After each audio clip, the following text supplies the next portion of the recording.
좋으신 하나님이 주시는 은총과 또 평화가 사랑하는 여러분들에게 있기를 빕니다. 사순절 기간 수요일 저녁에는 예수 그리스도의 순환과 죽음으로 말미암아 우리가 얻게 되는 은혜와 능력에 대한 이야기들을 이어가고 있습니다. 이 능력은 곧 우리 신앙의 근간과 본질이 됩니다. 운동선수들에게 가장 중요한 것이 기본기입니다. 평소에 이 기본기를 얼마나 잘 준비하고 또 다져 놓느냐에 따라서 또 그런 선수에게 좋은 결과가 따를 수 밖에 없습니다. 신앙생활도 마찬가지입니다. 영적 싸움을 하는 우리에게도 이 기본기는 중요합니다. 저와 여러분의 믿음이 어느 날 갑자기 좋아지는 것이 아니기 때문입니다. 우리의 믿음이 어느 날 갑자기 초자연적으로 폭발하는 것이 아니기 때문이죠. 평소에 말씀과 기도의 생활을 게을리지 않는 기본에 충실한 경건 생활을 통해서 우리의 믿음은 성장하고 또 우리의 믿음은 성숙해져 갑니다. 디모데전서 4장 5절에서도 우리가 말씀과 기도로만 거룩해진다라고 말하는 이유가 아마 그것일 것 같습니다. 오늘은 칭의에 대한 이야기를 좀 해보려고 합니다. 칭의는 세례처럼 우리가 예수 그리스도를 믿음으로 말미암아 우리에게 주어지는 은혜입니다. 우리가 얻게 되는 능력입니다. 오늘 본문 22절의 말씀처럼 이 칭의는 차별 없이 모든 자에게 주신다 말씀하십니다. 또한 24절에서는 값없이 의롭다 하심을 얻게 되었으니 이것은 우리에게 은혜가 됩니다. 19절의 말씀처럼 심판 아래에 있는 우리를 23절에서는 하나님의 영광에 이르지 못했던 우리를 의롭게 하셨으니 이것은 또한 우리에게 능력이 됩니다. 결론부터 말씀드리자면 이 은혜와 이 능력은 27절과 28절에서 말씀하고 있는 것처럼 율법으로나 행위로나 받을 수 있는 것이 아니라고 바울이 이야기하고 있습니다. 어떻게 얻어지는 것입니까? 오직 예수 그리스도를 믿음으로 말미암아 얻어지는 것이라고 이야기하고 있습니다. 칭의는 율법도 행위도 아닌 오직 예수 그리스도를 믿음으로 말미암아 얻게 되어지는 은혜이고 능력이라는 것입니다. 그래서 바울은 이 칭의 의롭게 되어지는 그 과정을 오늘 본문에서 진술하고 있는데요. 말씀을 통해서 한 번 더 깊이 확인을 해볼까요? 22절에서 말합니다. 곧 예수 그리스도를 믿음으로 말미암아 24절 그리스도 예수 안에 있는 속량으로 말미암아 25절 이 예수를 하나님이 그의 피로써 믿음으로 말미암아 26절 또한 예수를 믿는 자를 의롭다 하려 하심이라 27절 오직 믿음의 법으로니라 28절 사람이 의롭다 하심을 얻는 것은 믿음으로 되는 줄 30절 할례자도 믿음으로 말미암아 무할례자도 믿음으로 말미암아 마지막으로 31절 우리가 믿음으로 말미암아 이처럼 죄를 범한 모든 사람이 깨끗해지고 의로워지는 이 칭의는 오직 예수 그리스도를 믿음으로만 말미암아 받을 수 있다라고 사도 바울이 계속해서 강조하고 이야기하고 있습니다. 이 칭의는 사법적인 용어인데요. 죄가 없음이라는 무죄를 선언하는 최종 판결과 같은 뜻을 가지고 있습니다. 그렇다고 해서 무죄에 대한 선언, 죄가 없다라고 하는 선언을 받았다라고 해서 우리가 죄의 세력이나 죄의 영향력으로부터 완전히 해방되어진 것은 아닙니다.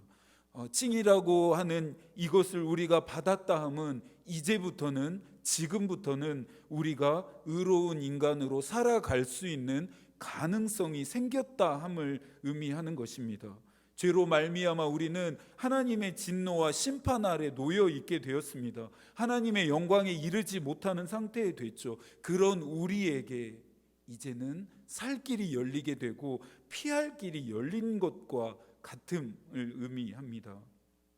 끊임없이 우리의 연약함을 물고 늘어지면서 우리를 계속해서 참소하는 마귀의 집요함을 끊어내시는 하나님의 긍휼함 의미이기도 합니다. 웨슬리는 의롭게 되어지는 칭의의 과정에서 이렇게 말합니다. 이 칭의는 넓은 의미에서 다음에 두 가지를 의미한다.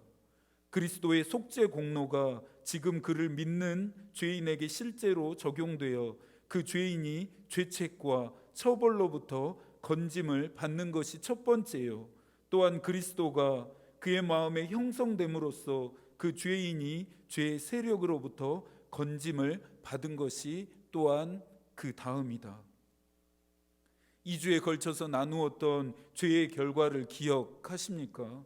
죄를 범한 인간은 하나님의 진노와 심판 아래에 놓여 있게 됐습니다. 한 번의 죽음으로 끝나지 않는다 했습니다. 이후에 두 번째 죽음, 두 번째 형벌이 남아 있다라고 했습니다. 그런데 우리는 이 두 번째 죽음, 두 번째 형벌로부터 극복되어졌다라고 말씀드렸습니다.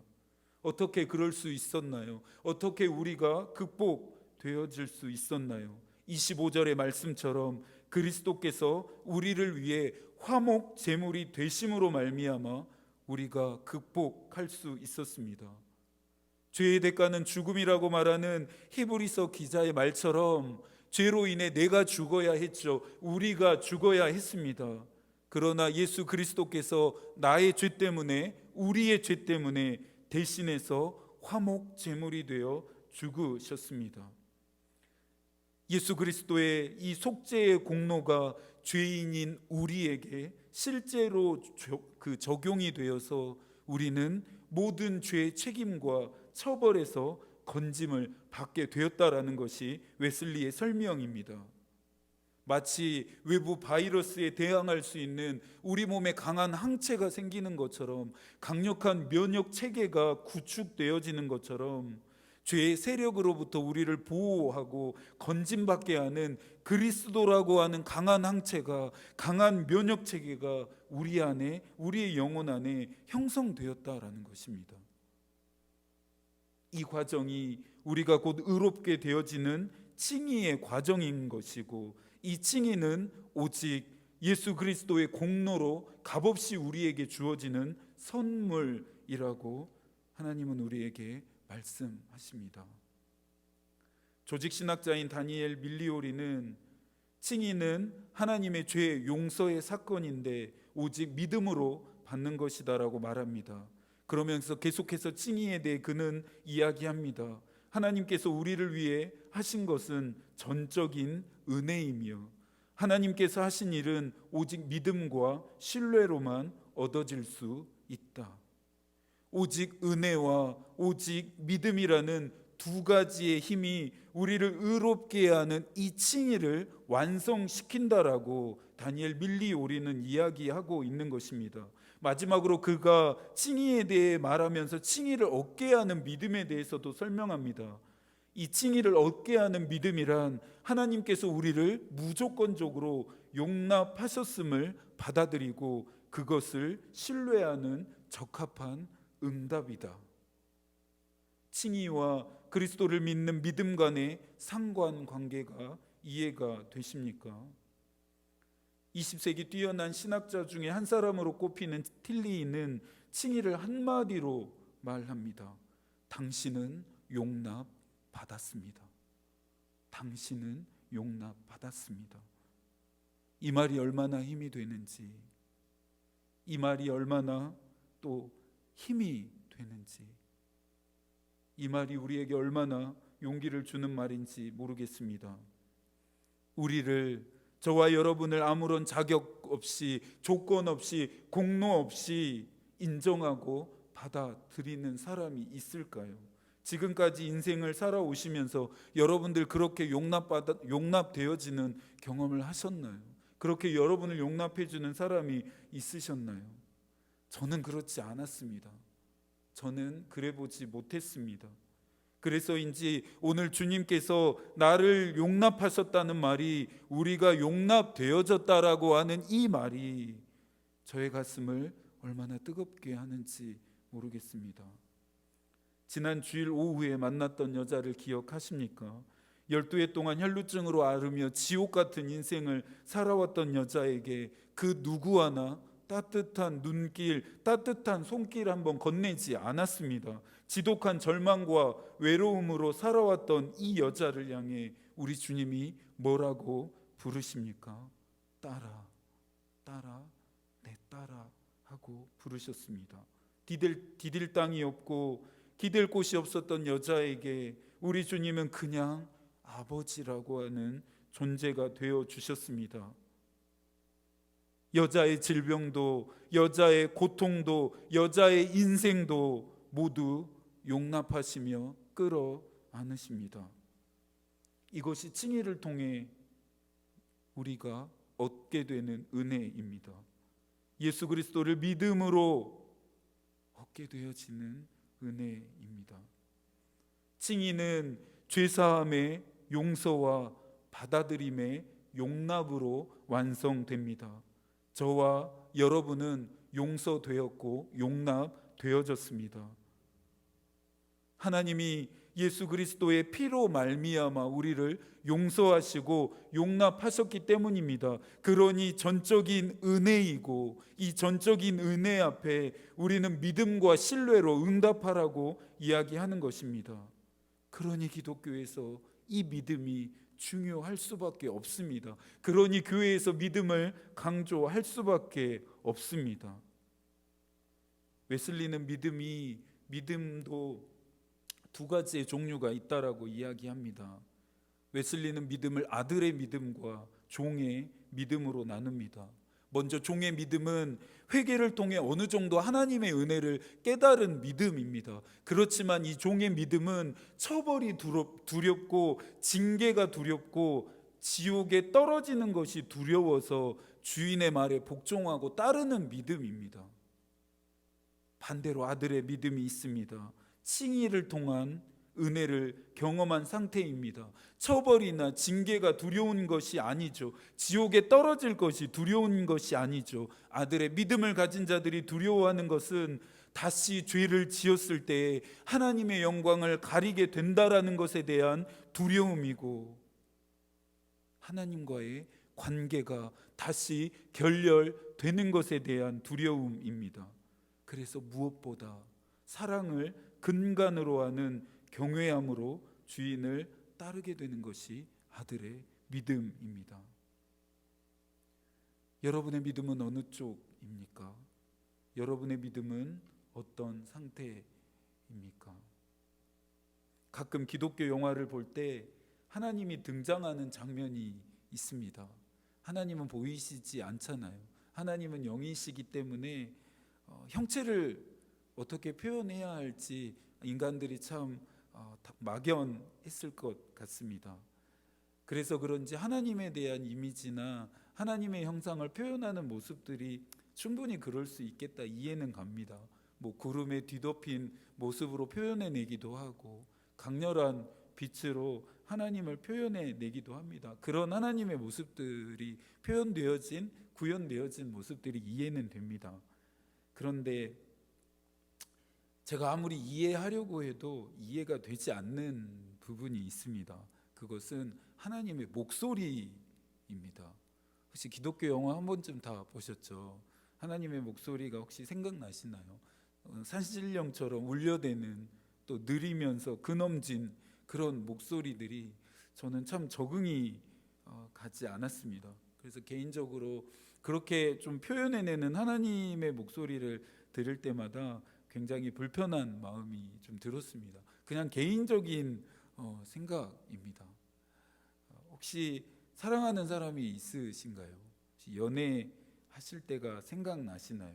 혹시 그 영화에 하나님의 목소리를 표현하는 것처럼 여러분을 사랑하는 사람이, 여러분이 또 사랑하고 있는 사람이 여러분을 부르신다고 한다면 어떨까요? 여보, 자기야. 너무 불편할 것 같습니다. 만나고 싶지 않을 것 같습니다. 김용택 시인이라고 하는 사람이 세상에서 가장 아름다운 말이라고 하는 시를 냈는데요. 시의 내용이 이렇습니다. 세상에서 그보다 더 아름다울 수 있는, 그보다 더 따뜻할 수 있는, 그보다 더 빛나는 말이 있을 리 없겠지요. 당신. 사랑하는 사람의 존재는 아름답습니다. 사랑하는 사람의 존재는 참 따뜻하고 빛이 나죠. 우리가 사랑하는 하나님도 그런 분이 아니실까 생각해 보게 됩니다.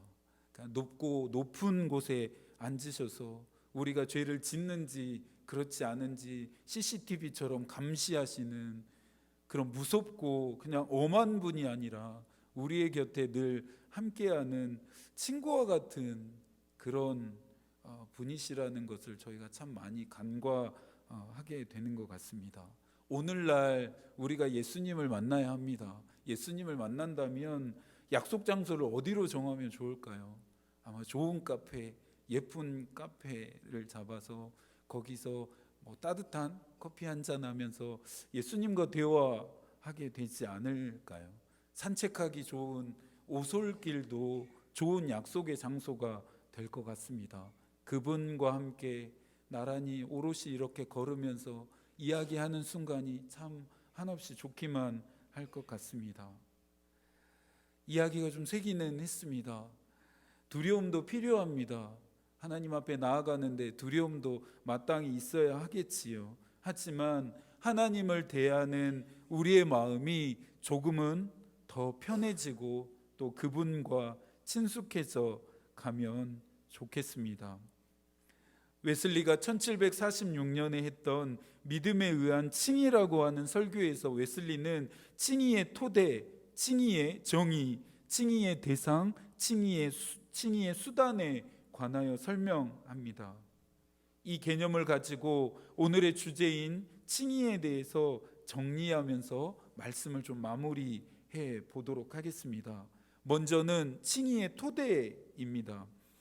아담의 범죄로 인해 모든 인류가 죄에 오염되게 되었습니다. 이 죄로 말미암아 인간들은 하나님의 진노와 심판 아래에 놓여 있게 되었습니다. 지난 시간에 다루었던 것처럼 하나님의 형상으로 창조된 인간들은 죄로 말미암아 전적으로 부패하게 되었고 전적으로 무능한 상태에 빠지게 되었습니다. 그러면서 하나님의 형상이 철저하게 훼손되어지게 됩니다.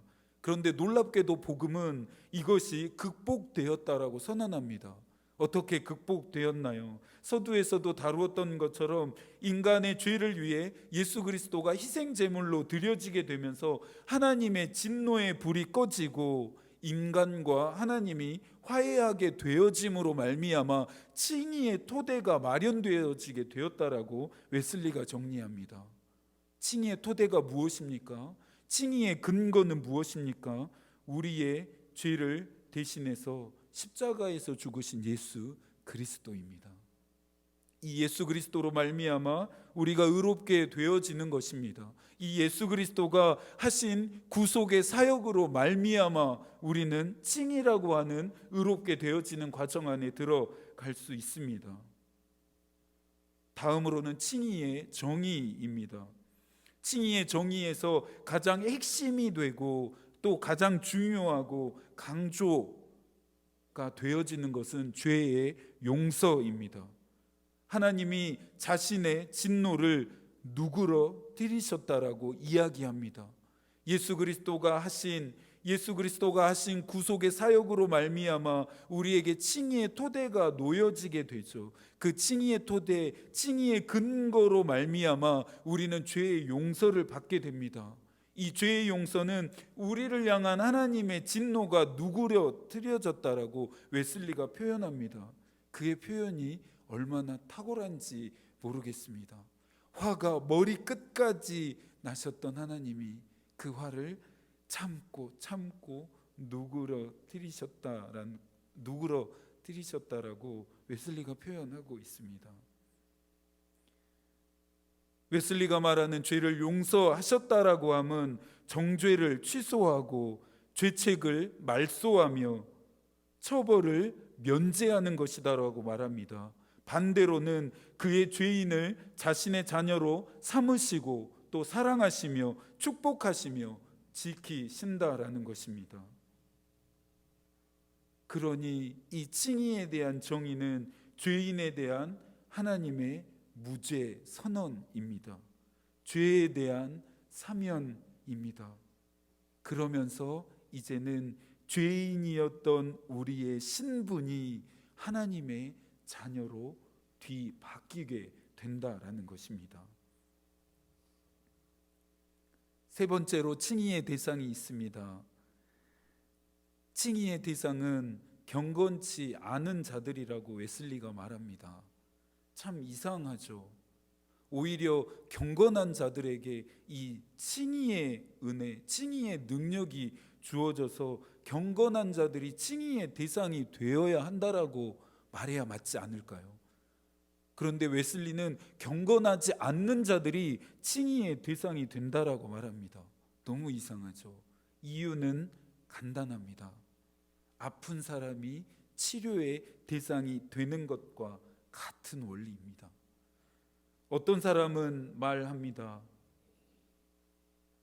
나는 죄인이 아니기 때문에 용서받을 것이 없다라고 말하는 사람이 있습니다. 나는 죄가 없으니까 죄를 용서받아야 할 것도 없다라고 말하는 사람이 있습니다. 이러한 사람들은 스스로를 칭의의 대상에서 제외하는 자들입니다. 또 이런 사람들도 있습니다. 나는 칭의를 이미 받기 전에, 의롭게 되어지기 전에 의롭고 거룩한 삶을 이미 살아왔기 때문에 용서받아야 될 이유와 용서받아야 될 죄악들이 이미 다 제거되어졌다라고 말하는 사람들도 있습니다. 이런 사람들 또한 스스로를 칭의의 대상에서 제외하는 것과 같다라고 웨슬리는 말하면서, 이와 같은 사람들은 영적인 착각이나 영적인 망상에 빠진 자들이라고 규정합니다. 그래서 웨슬리가 경건치 않은 자들이 칭의의 대상이 된다라고 말하는 것은, 칭의는 자신의 죄를 전적으로 인정하는 자들에게만 하나님이 주시는 은혜이고 능력이기 때문입니다. 자신이 처벌받아 마땅한 존재, 나는 하나님의 진노와 심판을 받아 마땅한 존재, 하나님의 저주와 형벌 아래에 놓여도 마땅하다라고 생각하는 경건하지 않은 자들, 그렇게 자신의 존재를 하나님 앞에 자백하는 자들에게만 이 은혜가 주어지니 그러한 자들이 칭의의 대상이 된다라고 웨슬리는 말합니다. 아프지 않다고 하는 사람을 치료할 수 있는 의사는 없습니다. 자신이 아프다는 것을 인정해야 합니다. 아픈 곳이 어디인지 말할 수 있어야 치료받을 수 있습니다. 마지막으로는 칭의의 수단입니다. 칭의의 수단은 저희가 서두에서부터 계속해서 다루어 오는 것처럼 믿음입니다. 그런데 이 믿음의 내용은 분명해야 한다라고 웨슬리가 말합니다. 웨슬리가 말하는 이 믿음의 내용은 그리스도가 경건하지 않은 나를 대신해서 죽으셨고, 그것은 나를 사랑하셨기 때문이며, 그래서 그리스도 자신을 나를 위해 내어주셨다라고 하는 사실에 대한 확실한 신뢰와 확신이다라고 이야기합니다. 우리의 믿음은 신념이나 이상을 말하는 것이 아닙니다. 믿는 자들이 가져야 한 믿음은 뜬구름 잡는 이야기들이 아닙니다. 우리의 믿음의 내용은 무엇이어야 합니까? 우리의 믿음의 근간, 우리의 믿음의 본질, 우리가 믿음으로 고백해야 하는 내용은 무엇입니까? 그리스도께서 경건하지 않은 나를 위해 죽으셨다. 나를 위해 죽으셨음은 나를 사랑하셨기 때문이다. 그러하기에 그리스도께서 자신을 나를 위해 희생제물로 내어주셨다라는 것에 대한 변하지 않는, 바꾸지 않는 신뢰와 확신을 갖는 것이 믿음의 내용이 되어야 합니다. 사랑하는 여러분들이 믿는 믿음에 대한 내용을 분명하게 하십시오. 여러분의 고백을 확실하게 하실 수 있어야 합니다. 다른 방법은 없습니다. 이 믿음만이 칭의의 필수 조건이며 수단이 됩니다. 오늘 본문 28절부터 31절까지의 말씀입니다. 그러므로 사람이 의롭다 하심을 얻는 것은 율법의 행위에 있지 않고 믿음으로 되는 줄 우리가 인정하노라. 29절 하나님은 다만 유대인의 하나님이시냐 또한 이방인의 하나님은 아니시냐 진실로 이방인의 하나님도 되시느니라. 30절 할례자도 믿음으로 말미암아 또한 무할례자도 믿음으로 말미암아 의롭다 하실 하나님은 한 분이시니라. 31절 그런즉 우리가 믿음으로 말미암아 율법을 파기하느냐 그럴 수 없느니라. 도리어 율법을 굳게 세우느니라. 바울은 믿음으로 말미암아 의롭게 되어지는 과정을 재차 강조합니다. 유대인이든지 이방인이든지 할례자든지 무할례자든지 의로워지는 조건은 동일하다고 말합니다. 칭의를 받게 되어지는 과정은 똑같다고 말합니다. 모든 인간에게 차별 없이 작동하는 의로워지는 방법, 하나님의 진노와 심판을 피할 수 있는 방법은 예수 그리스도를 믿는 믿음뿐이어야 한다라고 말합니다. 루터는 그리스도의 의가 우리의 의가 되게 하고 우리의 죄가 그의 죄가 되도록 그리스도를 붙잡으라 말합니다. 여러분 그리스도의 의가 여러분의 것이 되도록 그리스도를 단단히 붙잡으십시오. 우리의 죄가 그의 죄가 되도록 그리스도를 또한 붙드십시오. 그것만이 우리가 살 길입니다. 그것만이 우리가 하나님의 진노와 심판을 피할 길입니다. 예수 그리스도를 붙드는 그것만이, 예수 그리스도를 믿는 믿음만이 우리가 의로워질 수 있는 유일하고 필수적인 조건과 수단이 됩니다. 우리가 의롭게 되어지는 이 칭의가 우리에게 은혜가 되고 능력이 되는 이유가 무엇입니까? 이것이 값없이 조건 없이 우리에게 선물로 주어졌기 때문입니다.